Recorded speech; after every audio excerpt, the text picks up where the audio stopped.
Hey guys, it's Abby and welcome back to my channel. So for today's video, I'm going to show you how I create content for social media, specifically photos for Instagram. As an artist and author, I have been creating art and sharing most of my stories on social media platforms, and this has been an avenue for me to be able to communicate with you all and share my message to my audience. So I have been learning this for I guess 4 or 5 years now, since I started blogging, started on Instagram, started on Twitter, Facebook, and all these social media platforms. So everything has been sort of a learn as you go kind of thing, because I don't really learn these things from books. It's mostly something that I have learned from experience, self-taught, and because I watch a lot of online tutorials and videos. So today I'm partnering with Skillshare. Skillshare is an online learning community with over 25,000 classes on different fields such as art, design, business, and more. Whether it's to fuel your curiosity, creativity, or career, Skillshare is the perfect way for you to keep learning and thriving this year. Personally, I've been taking up a lot of design and business classes because it's a way for me to learn, and especially I'm really inclined to the social media marketing classes because when I was in college, I did learn a bit about it, but it was only vital information, and nowadays it's more easier to access this kind of information now that we are online, and Skillshare has so much classes about this. So I'm going to share with you now how I do my content, so keep watching to know more. So for my gear, I'm using my Canon EOS M3 camera with 22mm lens. I use the autofocus setting, and also my iPad Pro 13-inch 3rd generation with Apple Pencil. So this is where I edit photos and transfer from my camera. For my photos, I use natural light. I like to prop my table by the window to make sure that a good amount of light comes in because it has more vibrancy to it, and it's really important for me. I also am using this artwork that I previously hand lettered and painted for my subject for today's photo.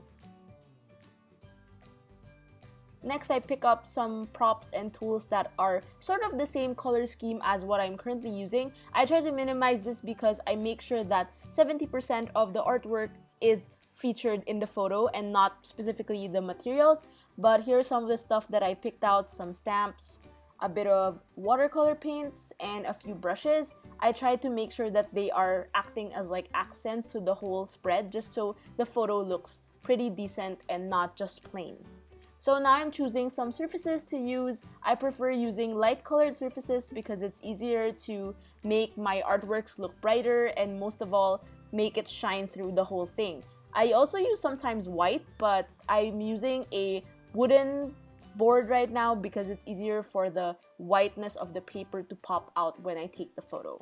I'm choosing some stamps that are sort of relevant or similar to the color scheme of the artwork, just so I have some sort of uniformity going on. This really depends on what artwork you are using or taking photos of, but now I'm in this like bluish, yellow, and green shade, so I really made sure that most of the elements sort of resonated from there.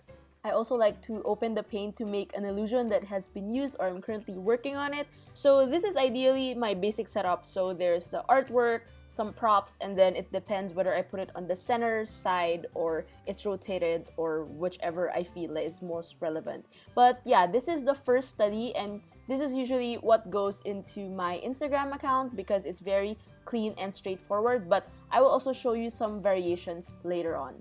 I'm using this white sheet of paper to act as a reflector just so the shadows on the bottom part don't become too harsh. So you will see that later on in post because sometimes the lighting is not accurate enough and it's not that time of the day. Usually I shoot between noon to early afternoon because the light is pretty much even throughout my room, and it's really helpful for me, especially if I want to take photos of these kinds of work that requires some sort of like flat lay element to it, so everything's laid flat and the lighting has to be more or less even. Here I'm using my hand to make an illusion that I am writing on it, and now I'm actually changing up the surfaces, so I'm using something a bit longer and larger for my horizontal photos, landscape photos, because it's easier to take photos with bigger surfaces, and this time I am actually aligning the props. So the whole thing really depends on you. If you want to keep things straight, go ahead. I also prefer rotating some things, playing around with the different elements, and really making sure that you have a lot of options because these will be helpful not just for Instagram but also for Twitter, Facebook, Pinterest, your blog, and wherever you want to share your artwork to. So Basically, I am adding more elements, seeing how this whole thing works because the landscape layout seems to be a bit more different than the portrait one or the square one. I try to take as much photos as I can because I can always check these out on my iPad once I transfer the photos rather than just like taking one or two and then calling it a day. I'd rather take like 10, 20 and really see how each angle works off accordingly.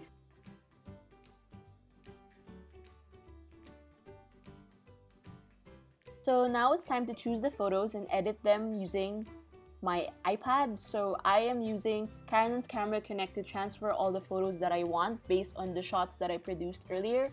This is actually where you can zoom in and really see which ones made it and which ones you don't like. So I made a lot of options, as you can see here. Some of them look a bit similar, some with slight changes, some are landscape, portrait, and square. I'm trying to pick out more or less the photos that I really like best in order for me to figure out which ones I'm going to post on my respective social media sites. So once I'm done selecting, I'm just transferring everything to my camera roll.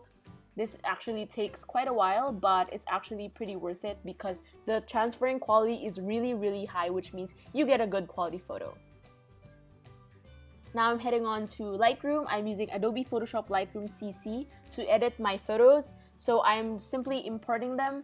My usual settings are actually just auto, and then I work on the curves accordingly. I like to brighten up my photos, remove all the shadows, and make sure that it's a bit more vibrant. I used to be more into the desaturated color scheme, but I figured that once you actually enhance an artwork through its vibrancy, it actually looks much better. So I'm picking out all the other photos and editing them accordingly, cropping which areas need to be cropped. Please make sure that all of the words are seen, especially if you're doing something like lettering, because it's important that every aspect is seen. Here I am reducing the color of my hand because it's a bit reddish. So that's one thing that I really like about Lightroom, because the features are pretty much very complex and easy to follow once you get the hang of it. I do like eliminating some colors to make sure that the colors that are prominent in the photo really pop up. It's something I'm particular with because my Instagram has sort of color scheme that I follow, and I don't want it to be something that's going to overpower the whole thing. So if you notice, for the cork board surface, I am trying to edit it in a more lighter way and making it a bit more desaturated because the color of the cork board seems to be a bit dark and I don't want that to pop out of the photo. I still want the artwork to be, again, the focal point of this whole thing. So I also made this diagonal setup, which I really like. It's my personal favorite from all the shots that I took because it's a bit more different, a bit more dynamic, and it's not just straight up right there. And yeah, basically I'm editing this again and seeing what it looks like before and after, and just exporting everything to my camera roll. So here are the final edited photos based on the layouts that I worked on earlier. I particularly like this diagonal one, honestly.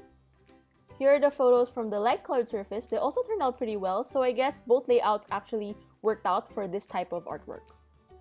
So that's it for this video. I hope you learned something and enjoyed as well. Thanks again to Skillshare for partnering with me on this video. I personally am a premium member and I am giving you the opportunity to get your access to all these amazing classes. By clicking the link down below, you get 2 months free as a premium member, and you can also access all these amazing classes at the comfort of your own home.